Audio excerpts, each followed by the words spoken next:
Deposit limit cross ಮಾಡಬಾರ್ದು. Limit ಏನಾದರೂ cross ಆದರೆ ನೋಟಿಸ್ ಅಂತೂ ಬರೋದು ಖಚಿತ.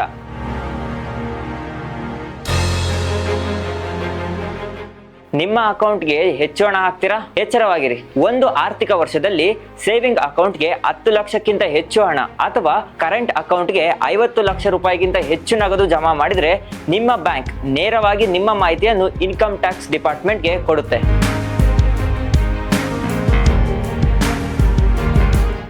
ಒಂದೇ ಬಾರಿ 50,000ಕ್ಕಿಂತ ಹೆಚ್ಚು ಹಣ ಡೆಪಾಸಿಟ್ ಮಾಡ್ತಿದ್ರೆ ಪ್ಯಾನ್ ಕಾರ್ಡ್ ಕಡ್ಡಾಯ. ನೀವು ಡೆಪಾಸಿಟ್ ಮಾಡುವಂತ ಹಣಗಳಿಗೆ ಕರೆಕ್ಟ್ ಆಗಿ ದಾಖಲೆಗಳು ಇಲ್ಲ ಅಂದ್ರೆ ಅದನ್ನ ಅನ್ಎಕ್ಸ್ಪ್ಲೈನ್ಡ್ ಇನ್ಕಮ್ ಆಗಿ ಪರಿಗಣಿಸಲಾಗುತ್ತೆ.